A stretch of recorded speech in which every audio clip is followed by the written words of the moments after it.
நீங்கள் வந்து அந்த ஒரு சிஇஓவோ இல்லை ஒரு மேனேஜராவோ இல்லை ஒரு பர்டிகுலர் நீங்கள் அதுக்கான ஒரு சொல்யூஷன் கொடுக்கணும். ஓகே, அந்த ப்ராப்ளம் ஸ்டேட்மெண்ட் நான் ஃபர்ஸ்ட் எக்ஸ்பிளைன் பண்ணுறேன்.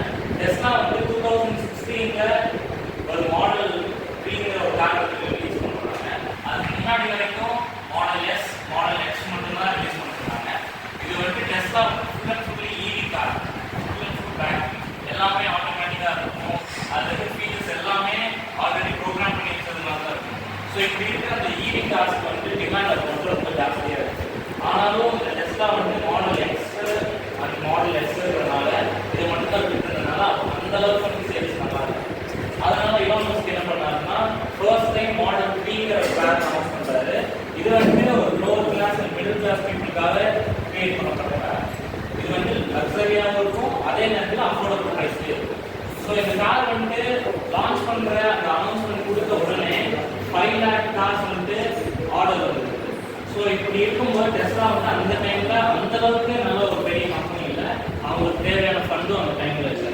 ஸோ அப்போ என்ன பண்ணியிருக்காங்கன்னா நிறைய இவங்க வந்து சர்வீஸ் பேஸ் பண்ணியிருக்காங்க. ஒரு சின்ன ஃபேக்ட்ரி தான் வச்சுருக்காங்க. அந்த சின்ன ஃபேக்ட்ரியில் எல்லாமே வந்து ரோபோட்ஸ் தான் அசம்பிள் பண்ணுறதுலேருந்து அந்த பேட்டரி மேனுஃபேக்சரிங் அந்த கார் ஃபுல்லாக டெஸ்ட் இது பண்ணுறது எல்லாமே ரோபோட்ஸ் தான் பண்ணிக்கிறது. ஸோ இப்படி இருக்கிறனால அந்த 5 லட்சம் கார்ஸ் வந்து இவங்களுக்கு டெலிவரி பண்ணுறது ரொம்ப ரொம்ப டஃப்பாக இருக்குது. ஸோ இப்போ நீங்கள் வந்து அதை ஒரு மேனேஜராகவோ இல்லை அதை ஒரு சிஇஓவோ இருந்தீங்கன்னா என்ன அதுக்கு பண்ணி அதை வந்து சால்வ் பண்ணுவீங்க இந்த problem?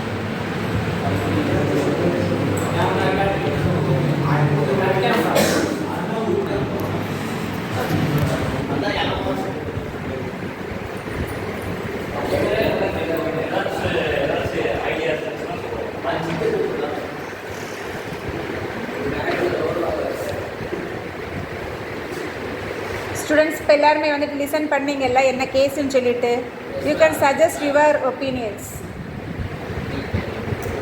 If you have any ideas or if you can give the solution you can share.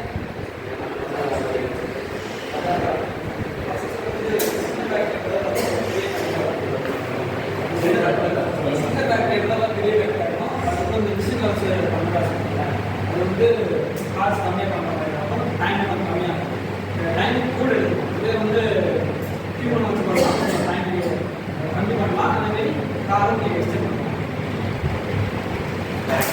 Super. Then any other solution?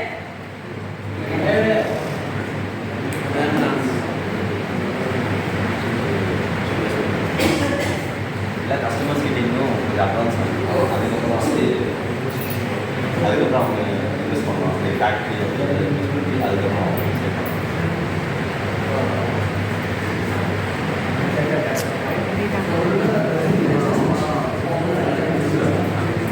Then anybody else?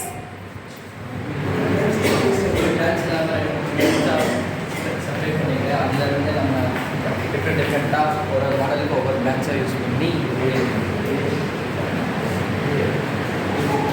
Then any other suggestion, girls?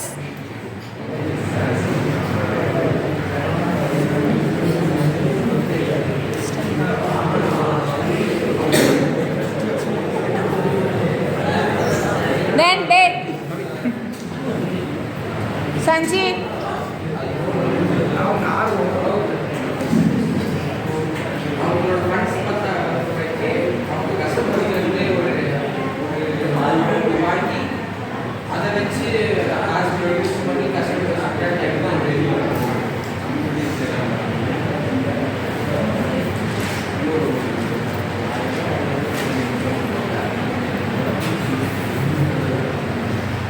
What do you understand?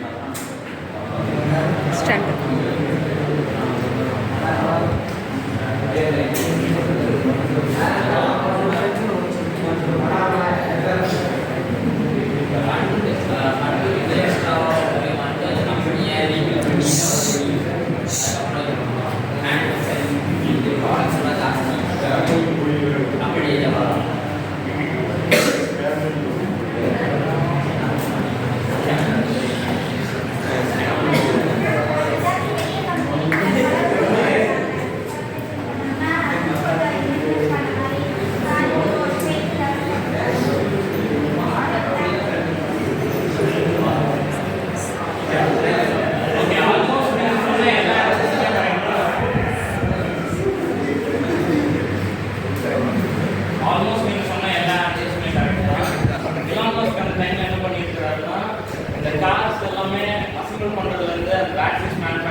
Move பண்ணுறதாகட்டும் இல்லை sense பண்ணி ஒவ்வொரு இடத்துல அதை fix பண்ணும்போது ரொம்ப ரொம்ப time எடுத்துருந்துச்சு. அதுவும் இல்லாமல் ஒரு ரோபோட்டால் ஒரு நிமிஷத்தில் ஒரே ஒரு கார் தான் அசம்பிள் பண்ண முடியும். இப்போ இருக்கிறனால நிறையா ரொம்ப ஸ்லோவாக இருக்குது ப்ரொடக்ஷனே.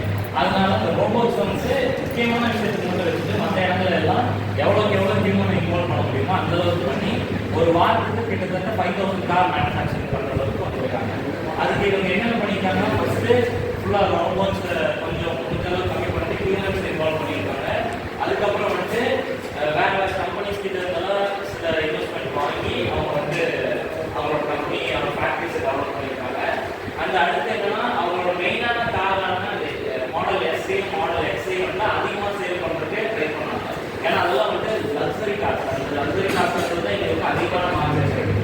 ஸோ இவங்க வந்து மெயினாக அதில் ஃபோக்கஸ் பண்ணி அதுலேருந்து வர ப்ராஃபிட்ஸ் வச்சு இந்த காரை வந்து மேனுஃபேக்சரிங் பண்ணுறது வந்து